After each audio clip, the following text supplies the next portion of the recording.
Hello everyone, welcome back to the Hindu Explained series. I'm Kushagra Goel, and today is a very special day. A day that has come after 400 years, okay?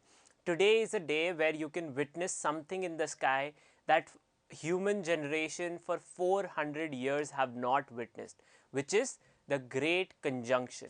The Great Conjunction is the closest coming together or passing by of Saturn and Jupiter.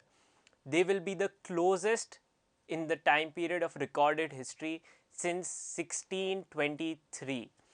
So, I suggest all of you should go out of your rooms after sunset and try to locate the Great Conjunction and put it in the comment section of who all was able to witness it in general, okay? And let us know that how many of you were able to witness or be part of this historical occasion. See, human science and human intelligence is part of growth, okay? The journey of growing up more and more, and that also includes experiences, life experiences, and this is the closest we can see something of a natural phenomenon. And so therefore you should not miss it today. After sunset in the south to southwest direction, you will be able to see Saturn and Jupiter, the brightest stars, the stars that will not twinkle, coming together as their closest, and put it in the comment section of all of you who were able to witness this. It is visible without any binoculars or telescopes by naked eyes, okay? So let us know how many of you witnessed that, okay? Now moving on to our topic of current affairs, right? On today's newspaper, before I begin, a lot of you had doubts with regards to the RBI's monetary policy. And guess what? Today there is an editorial that covers the RBI monetary policy, okay? So we will discuss that there. And as promised, today I will be covering two topics. One, constitutional breakdown under Article 356, and second, breach of parliamentary privilege, okay? So I stay tuned for that. We'll be covering those two topics too, okay? Apart from that, there was another doubt that some students had, is that if they have started watching the series now, see, it's never late, but in general it is not possible for me to cover all the topics that we have. Some of them were niche, and therefore we really advise you that you should go back and watch all the episodes, okay? It is won't take you that long. You can do 2 to 3 episodes in conjunction on a daily basis, because remember, the series is going to help you cover most of your current affairs, some all of it. I guarantee that this things that we are discussing will be there in your examination. So don't skip the series in general, okay? Now let's dive into today's newspaper. On the front page, there is political tension in Nepal. Elections have been called by the parliament there. The parliament has been dissolved, okay? The current incumbent prime minister of Nepal is KP Sharma Oli, okay? So that is one thing that you need to keep in mind. We'll have to wait now for the results to come out of the parliamentary election, whether that drags on to a constitutional crisis or not. Okay, so that is something we'll have to keep an eye on. Now, apart from that, there is political news, and from Uttar Pradesh, that 34 individuals have been arrested in less than a month since the ordinance, okay? These are people, this law has not yet been passed by the House legislature, and yet right to freedom of a lot of individuals have been curtailed because of that, okay? So that is something we have to keep an eye on. This is a developing law, but I have told you that this relates to the case of Shafeen Jahan versus Ashokan KM. We have covered most of the law related to this, so keep revising it. This is something that is in news. It relates to your constitutional right, your freedom to choose, especially for women, because the law is telling you that women are incapable of deciding who they want to marry. So this is restricting the liberty and choices of women, okay? So that is something that you have to keep an eye on from a legal perspective. We have discussed all those laws, okay? Then apart from that, there is most of it is political news that is not really relevant for us. Cold is increasing in the capital region, and the farmer protest has also intensified. The farmers have called for all of Indians who support them to keep a fast for one time of the day, because that is exactly what life would be if farmers are not working, or if they are not on their land working for us, because of farmers only we have grains, right? So that is something that is happening. There is in this year, during the anti-CEA protests, a lot of violence had taken place during different university campuses. So those reports have been filed. Details about charge sheets and a lot of things are coming out, but nothing is concrete. So therefore, it doesn't make point for us to discuss that. Okay. On the editorial front, we'll be discussing 3 editorials in depth today. The first one, the laying the foundations for faster growth, written by C. Rangarajan, former RBI governor. So that is something we will be discussing. This article talks about the recent RBI monetary policy, so we'll cover that. Okay. On the left hand side, the right call, constitutional breakdown under 356, the Supreme Court case of SR Bomai. Again, something we will be covering. So stay tuned for in-depth analysis. Okay. Then on the left hand side, smoldering unrest, inequitable labor capital relation could hit India's investment destination credo.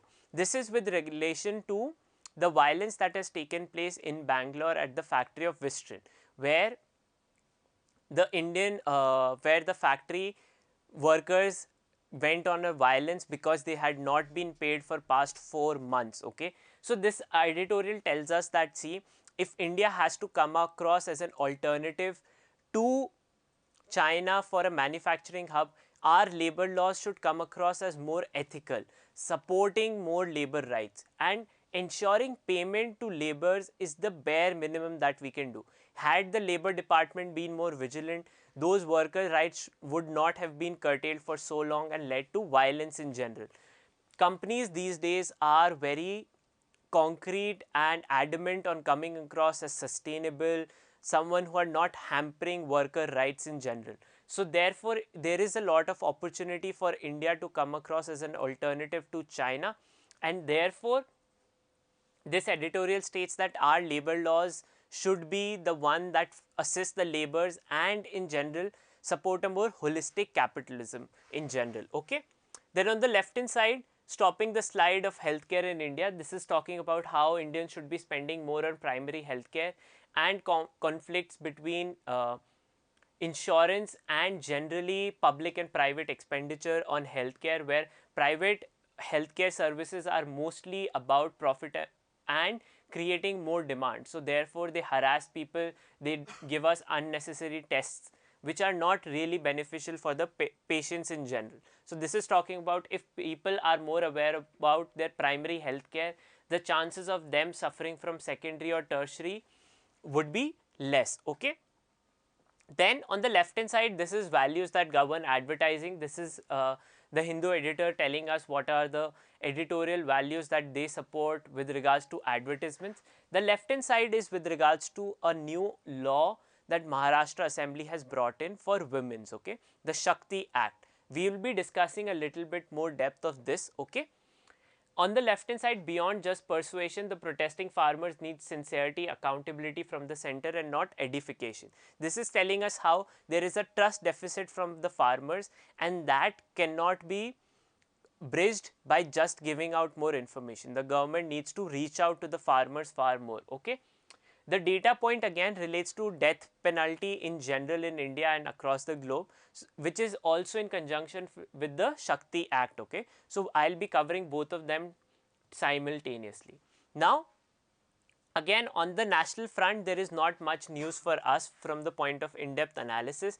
Political news, okay, the India-US relationship is in general, and on the international level also there is India-US mull over unfinished work. Okay. So this is in conjunction of how, again, developing story for the S-400 and sanctions that can be imposed, because Donald Trump has not actually passed a law that no sanctions will be imposed on India under CAATSA. So the Biden administration has an opportunity to impose sanctions. That is why we had discussed the S-400 anti-missile system. Then there are other trade deal. The trade deal between India and US has been something that has been pending, and yet no concrete step were taken during the administration of Donald Trump, despite the visit of Donald Trump for a special occasion of Namaste Trump and Howdy Modi in Houston. Okay, there is this again a new book that has come out which tracks, this is a political non-fiction about our erstwhile former Prime Minister Atal Bihari Vajpayee, and during covers his tenure. Okay, so the book's name is Vajpayee, The Years That Changed India, and it is by his personal secretary Shakti Sinha. Okay, so that's a book that you can keep a note of. That's it. Okay, on the economic and international policy front, again more appointments by a Biden administration. Some things that his team will finally be unveiled on January 20th. Okay, and he said that Biden introduces his climate team, says no time to waste. Okay, so this is again telling us how important the climate change crisis is. Okay, a lot of you keep asking in the comment section, is the Paris Agreement important? Paris Agreement is important because that is the cradle which can protect humanity in general. All of us as humans, despite whatever our professions, are humans first. Okay, and we are a species on earth living in conjunction with other species. Okay, and climate change affects all of us, and therefore discounting or not studying climate change is not just missing out on an important topic for CLAT, but is also abdicating responsibility as citizens of the earth. Okay, so therefore it is important for all of us to know climate change, reduce our carbon footprint, and ensure a more sustainable earth. Okay, and Paris Agreement is the one that talks about that we have to limit our carbon emissions and reduce the heating of the earth up to 1.5 degrees Celsius. Okay, the Brexit talks have made no headway. The December 31st deadline is approaching. Okay, there is more update. Over 340 students in Nigeria back with parents after ordeal. Boko Haram, something we discussed yesterday. Okay, on the economic front again, sporting front, there is one news that we'll be talking about again from the Khelo India Games of 2021. 4 new games, indigenous games have been added. We'll be discussing about them in a little bit more depth. Okay, so now let's move on. On the sporting front, ministry moves to give fillip to indigenous sports. Okay, indigenous sports that have originated from India. Okay, for example, cricket, football are sports that we have borrowed, co-opted, right, from England. There are other sports that are not originally from India, but in a move recently we had talked about how Yogasan will be a competitive sport in Khelo India Games, and now the ministry has moved to add 4 new indigenous sports. Okay, so what are they?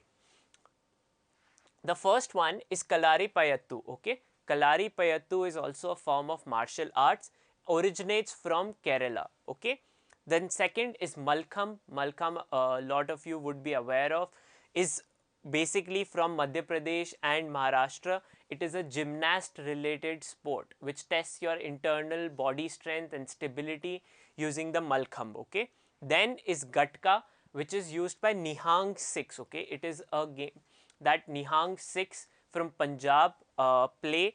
And the fourth one is Thangta. Okay, Thangta again is from Manipur.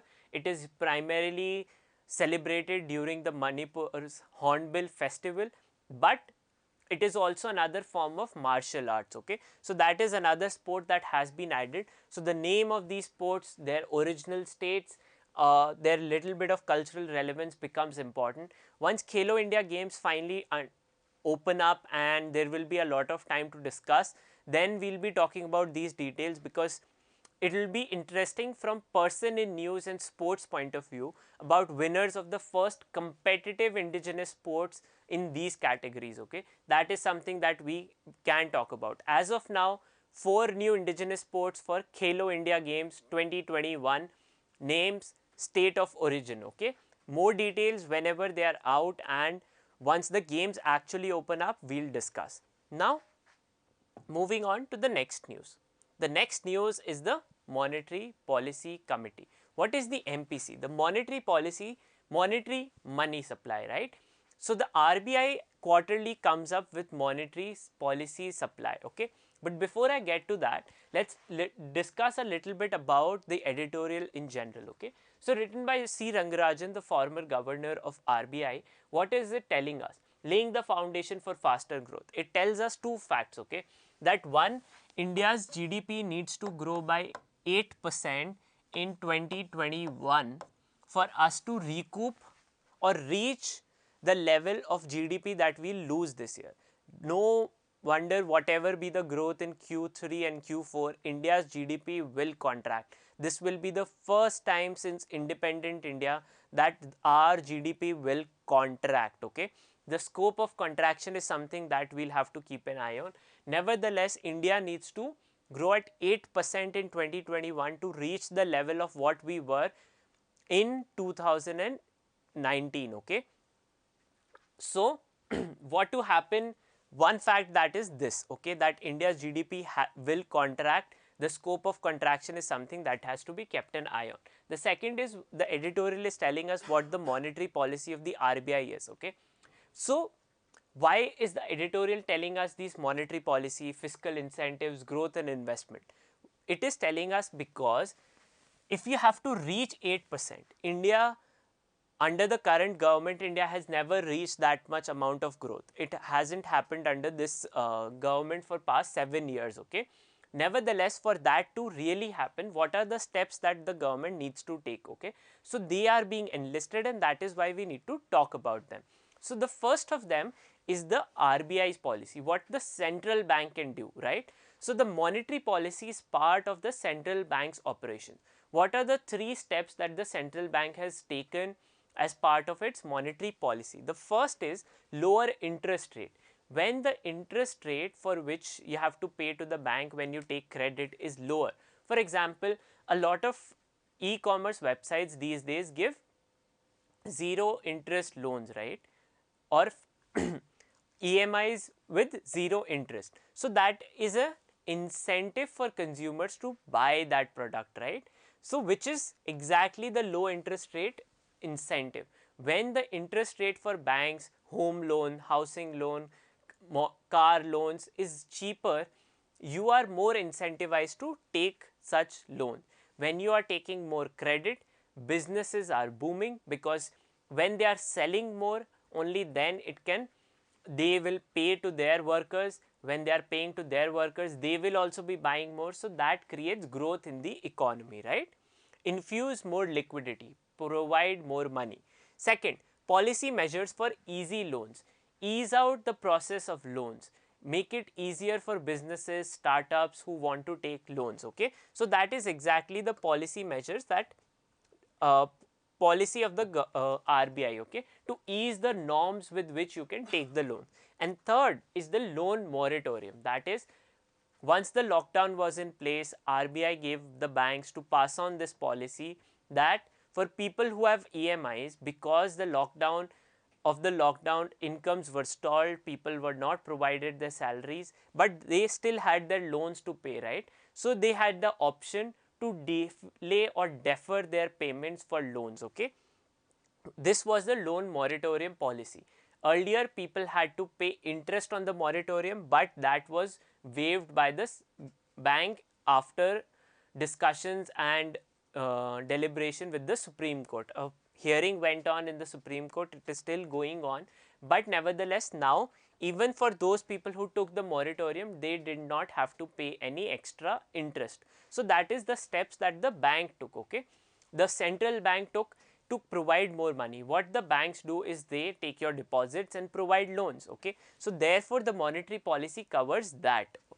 Now the other things that the editorial talks about is fiscal initiatives, Atmanirbhar Bharat package, production linked scheme that we had talked about when it was announced by the finance minister, okay. So these packages are what the government is doing. Another thing that we had discussed through a data point earlier was that the government spending had contracted, which was by 12% from the previous quarter. In Q2, government spent less. The editorial says government needs to spend more to create more jobs, infrastructure, because private sector is not doing so. There is a slowdown in the economy. And second, growth and investment, then listing out other projects. For example, the national infrastructure pipeline is a project which was there in your CLAT 2020 examination. Okay, so therefore this editorial is something you should give a read. The most complex part of it is the MPC policy, which I have talked about. Rest are things that you can just read to be aware of all of them. Okay, now moving on to the Shakti Act. Okay, so after the horrendous Nirbhaya gang rape in Delhi in 2013, 2012, the government constituted a committee known as the Verma Committee, right? It suggested certain amendments. Under those amendments, one of that was primary to strengthen the punishment system for heinous crimes, okay? Crimes against women especially, right? But even after that, a rape takes place in India after every 8 minutes. That is the amount of rapes that take place in India.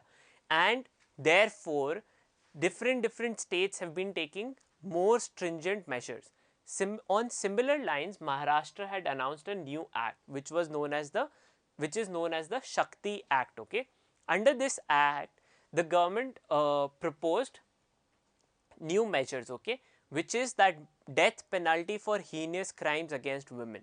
Now, what are the problems that this editorial is talking about? One of them is the patriarchal bias in the act. Okay, in every other law, even for example income tax, okay, even RTI, any other place wherever you accuse someone and that person is acquitted, even for negligence, theft, any crime, okay, you put them, and if the act in the end the victim is released, right, the act within them do not have any provision for you to file complaints against them for false complaints, false, or trying to put someone through arduous process of criminal litigation. Okay, but the Shakti Act had a provision that if a woman complains against a man or someone for crime against her and that crime is proven untrue, the woman can be sued. Okay, so why is there a patriarchal bias here? The presumption because of this is why this protection is being given, because it is presumed that women will lie about their own bodily autonomy to try to implicate men. This is something that is absent in every other sphere of litigation in general. Even if you accuse someone that this land is mine and that proves untrue, that you cannot be sued for false implication. Politicians, if you accuse a politician of anything and that is also proven untrue, it is not that the politician can sue you for implicating you, right? But against women, this clause was there, which showed patriarchal bias. Another reason why there is high chance of misuse of this provision is because most of the crimes against women in our country are done by family members, related family members, and therefore there is less scope for witnesses, less scope for family members becoming witnesses, right? So there is higher chances of victim going acquittals, right? So because of that, there is patriarchal bias in this law. The second was the definition of heinous and under what grounds can you give someone a death penalty. Earlier, when rapes used to take place, rape as a crime was considered heinous. But now rapes have become so common in Indian society, rape in itself is not heinous anymore, but shamefully I have to say gang rapes, or where murder and rape is collective, those crimes are considered heinous and death penalty is awarded for that. But the law says you can grant death penalty for rape in general, but that standard of heinous, okay, has to be determined by the court, which leaves loophole again. The purpose of giving stringent punishment is left to the courts to decide, where the legislator had a chance for that. The third one was redundancies and lack of infrastructure and investigation. Okay, so main problem with crimes against women is not the law. Laws exist in the Indian Penal Code. The main problem is investigation. So the law says you have to investigate in 15 days and pronounce judgment. But do they have the infrastructure to investigate that many cases on a daily basis? Are there enough courts for that? And thirdly, redundancies, right? That such provisions already exist. Therefore, the problem lies with lack of investigation and infrastructure, okay? Because of all these problems that were there, the law has been sent to a standing committee for revision, okay? But these are the problems that are enlisted and hence deserve to be talked about, okay? This, in conjunction with death penalty in general, the world is moving away from death penalty. This chart data point today tells us that how since 2007 to 2020, every time there has been a vote to freeze death penalty, the number of no's has reduced, okay? And countries who are approving of putting a closure on death penalty, that human being have no right to kill another human being or punish someone by their death, is something that most of the countries are getting around, right? That there has been a increase in the number of countries who approve of this, but India has constantly stated no, we will continue with death penalty. The number of sentence for death penalty has increased because of these laws for protection of women, but actual death penalty sentences are bare minimum. Less than 5 people are actually given death penalty. Despite that, the number of people who are given the punishment of death penalty has increased, okay? So this is what the data point tells us. And under what cases has most of the death penalties been awarded? 50% of them have been sexual offences, and second is murder, then terror, and then abduction with murder, okay? So most of the death penalties are given for crimes against women, which shows again the horrendous state of our society and the standard with which men treat women, and how protecting rights of women is so important, okay? Then now on the constitutional level, okay, see, as law aspirants, I highly recommend all of you to have a copy of the constitution with you all, okay? There is one book by PM Bakshi, which is a small, just like a pocket dictionary, okay, a pocket constitution that comes. I will show it to you all tomorrow. I possess it myself. I carry it most of the places, because see, if ever you come across any editorial regarding constitution, you should have an idea of what that article actually states. So therefore, I highly recommend you all to have pocket constitutions with all of you, okay? It is highly recommended. Now moving on, what are we talking about here today? The first is constitutional breakdown, Article 356. So the most important case for that is the case of SR Bommai, okay, versus Union of India. Under that, for application of 356, 3 things need to be done. First, there is objective conditions for breakdown of constitutional machinery. What is a constitutional machinery in the state? The government, the executive is incapable of carrying out the functions that it is supposed to.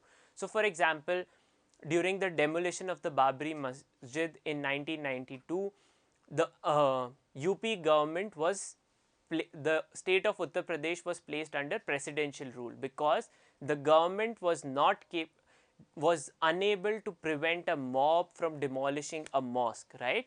And that means that the primary function of the government to actually maintain law and order was not there. Similarly, in 1970s, the government in Bihar and Gujarat were imposed under presidential rule because the governments were unable to carry out their executive functions, right?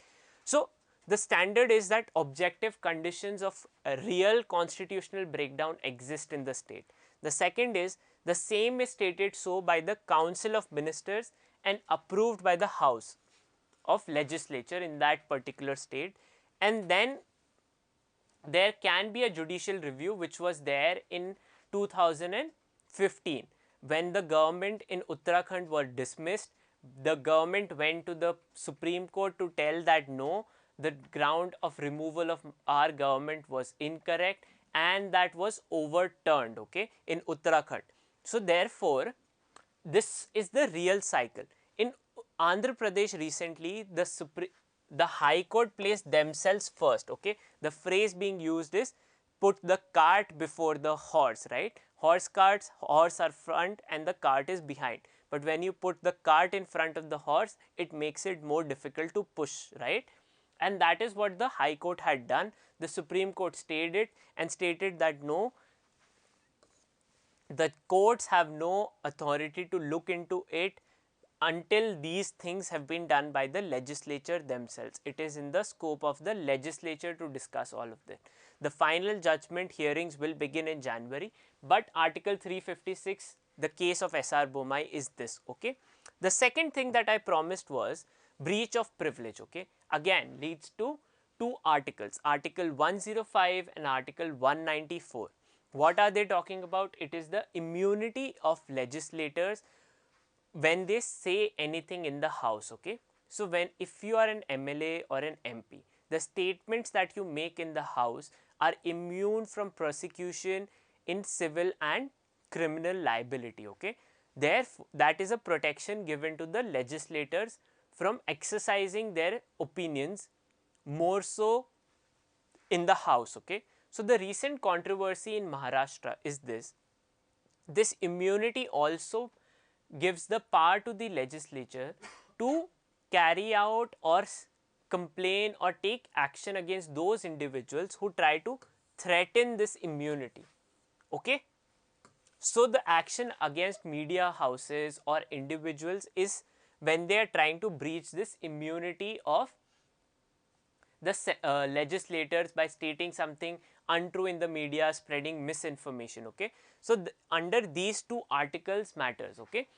105 for the Lok Sabha and Rajya Sabha, 194 for the Vidhan Sabha and Vidhan Parishad MLAs, okay, and this is for MPs, Parliament and state legislatures, okay. These are the two articles that matter. Privilege, breach of privilege motion. This is the privilege that is given when people go beyond it and try to do anything, that is they are breaching the privilege of the house, okay. The action is first taken by the house and then can be confirmed by the courts or not, okay. The action against media houses is simple. Access, for example, media houses can access proceedings of the parliament or the state legislature, but then if you have breached the privilege, you can be stopped from talking about it, right. Or if it is an individual, they can be sentenced to jail also. So but those proceedings are not yet confirmed. When that controversy finally comes to set in stone, we will discuss about it more, but the principle are these two, okay. So this is it from my side today. Thank you so much. Do remember to watch the History Today in the Sky, the Great Conjunction. We'll talk a little bit about space tomorrow, okay. So don't miss out on that. Don't in the southwest direction after sunset, do witness the Great Conjunction, and let me know in the comment section how many of you were actually able to see the planets. Thank you so much. We love your appreciation if whenever you like our work. So keep doing it if you like the work that we are doing. Thank you so much and keep watching.